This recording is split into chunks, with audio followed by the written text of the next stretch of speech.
Hi friends, welcome to మా tailors. ఈ frock వచ్చేసి నీ లెంత్ ఫ్రాక్ అండి, 12 ఏళ్ల పాపకి. దీని కటింగ్ వీడియో వచ్చేసి ముందు పార్ట్లో ఉంది. ఇది వచ్చేసి స్టిచ్చింగ్ వీడియో అండి. ఈ వీడియో కనుక మీకు నచ్చినట్లయితే లైక్ చేయండి, షేర్ చేయండి. మరిన్ని వీడియోల కోసం మా ఛానల్ను సబ్స్క్రైబ్ చేయండి. ఇదిగోండి ఫ్రాక్ పార్ట్స్ అన్నీ కూడాను ఇట్లా చూసుకుంటూ సైడ్ పెట్టుకున్నాక హ్యాండ్స్ వచ్చేసి 3/4 హ్యాండ్స్ వచ్చింది. లైనింగ్ ఏమీ వేయకుండానే ఫ్లవర్ చూసుకొని నేనైతే గనక కింద ఒక మడత అయితే వేసుకున్నాను హ్యాండ్ పార్ట్కి. ఇలా పార్ట్స్ అన్నీ కూడా విడివిడిగా చేసుకుంటూ వచ్చేసి కుచ్చు అయితే గనక ముందుగా పెట్టుకుంటున్నాను, చిన్నగా ఫ్రిల్ ఉండేలాగా. నీ లెంత్ ఫ్రాక్ అండి, పాపకైతే గనక వేసుకున్నాక చాలా రౌండ్గా వచ్చేలాగా చాలా బాగా వచ్చింది ఫ్రాక్ అయితే గనక. ఇలా చిన్న చిన్నగా ఫ్రిల్స్ అనేది మనం ఇలా నెట్టుకుంటూ పెట్టుకుంటా ఉండాలి.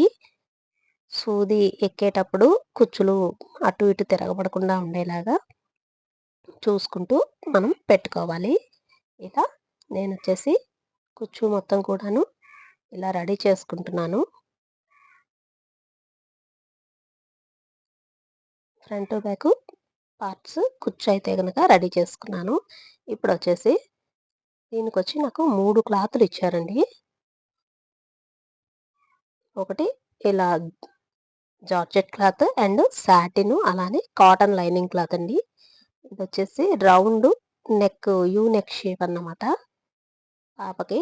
అయితే గనక నేను ఇలా ముందు లైనింగ్ అంతా కూడాను 3 క్లాత్లు కూడా సరి చూసుకుంటూ ఇలా అటాచ్ చేసేసుకుంటున్నాను. ఇదిగోండి మడతలు ఏమీ రాకుండా ఇలా జరుపుకుంటూ కింద వైపు కుట్టు అయితే గనక ఈ విధంగా వేసుకున్నాను. ఇలా సమానంగా వచ్చిన తర్వాత చివర్లంతా కూడాను కటింగ్ చేసేసుకున్నాను.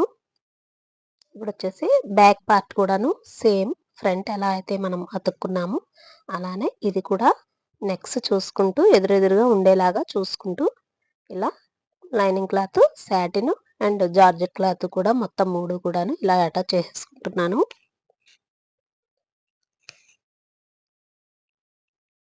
రెండు పార్ట్లు ఈ విధంగా చూసుకుంటూ ఇలా అతికేసుకుంటున్నాను.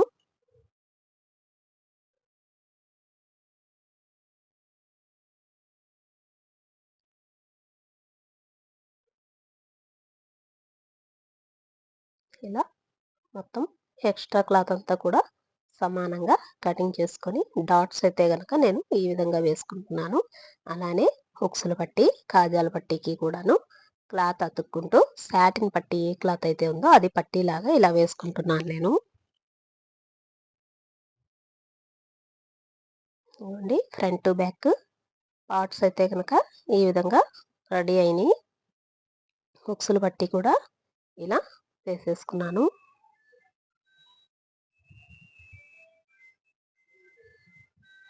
ఇప్పుడు హుక్స్ల పట్టీ, కాజాల పట్టీ ఒకదాని పైన ఒకటి ఇలా పెట్టుకుని మనకి 2 హుక్స్లు పడేలాగానే నేనైతే గనక ఇలా వేసుకున్నాను. కొన్ని వాటికి జిప్పు వేసుకుంటాను, కొన్ని వాటికి హుక్స్ వేసుకుంటాను. జిప్ అనేది ఫెయిల్ అయిపోతూ ఉంటుంది కదా, అదే హుక్స్ అయితే గనక పాడవకుండా నీట్గా అయితే ఉంటుంది. వచ్చేసి నెక్ పట్టీ కోసం వచ్చి నేను సాటిన్ క్లాత్ తీసుకున్నాను. క్రాస్గా ముక్క కటింగ్ చేసుకొని దానికి వచ్చేసి లోపల వైపు నుంచి ఇలా అయితే కనుక నేను అటాచ్ చేసుకున్నాను. ఇలా లోపల వైపు నుండి అటాచ్ చేసుకున్న దాన్ని పైకి సన్నగా బద్దిలాగా కనపడేలాగా, సాటిన్ మెరిసేటట్టు కనపడేలాగా అయితే కనుక నేను వేసుకుంటున్నాను.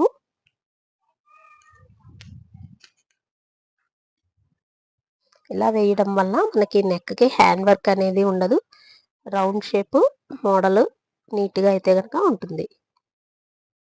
హ్యాండ్ పార్ట్ వచ్చేసి సెంటర్ నాట్ చూసుకుని షోల్డర్ దగ్గర ఫ్లవర్ వచ్చింది కదండి, అది చూసుకుంటూ ఈ విధంగా అయితే కనుక నేను 2 వైపులా కూడా హ్యాండ్స్ అనేది అతుక్కుంటున్నాను.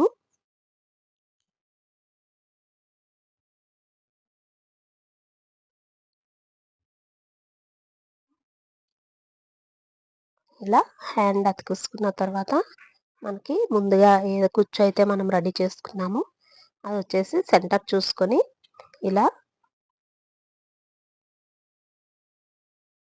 కుచ్చు పైన ఇలా ఎక్కిపోకుండా నీట్గా చూసుకుంటూ అటాచ్ చేసుకుంటున్నానండి.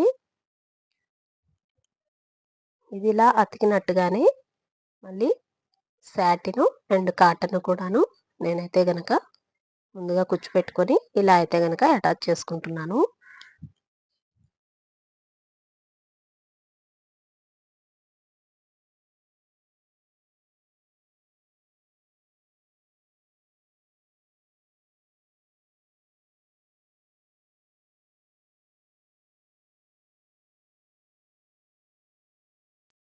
ఇలా రెండు వైపులా కూడాను నేను క్లాత్లు అయితే గనక ముందుగా కూర్చోబెట్టుకొని ఈ విధంగా అయితే గనక నేను అతుక్కున్నాను.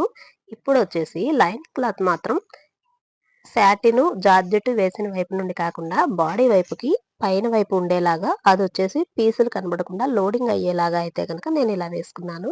చూడండి ఎటువైపు కూడాను పీసులు కనబడకుండా నీట్‌గా ఉంది. ఈ విధంగా వేసుకుంటే మనకి బాగా చిన్న పిల్లలైతే గనక లోపల వైపు గుచ్చుకోకుండా ఉంటుంది. అది ఏదైనా పర్వాలేదు నెట్ క్లాత్‌కైనా గానీ ఇలా మనం వేసుకోవడం వల్ల క్లాత్ అనేది గుచ్చుకోకుండా పీసులనేది రాకుండా నడుం భాగం దగ్గర కొన్ని కొన్ని కుచ్చులు విడిపోతా ఉంటాయి గదండీ! అలా జరగకుండా అయితే గనక బావుంటుంది. ఇదిగోండి ఫ్రిల్స్ అయితే గనక ఈ విధంగా పెట్టుకున్నాను. దీనికి కొంచెం మనం ఐరన్ చేసుకుంటే ఫ్రిల్ అనేది నీట్‌గా నిలబడి ఉంటుంది. ఇప్పుడొచ్చేసి నేను సైడ్స్ ఇలా ఈ విధంగా అటాచ్ చేసుకుంటున్నాను.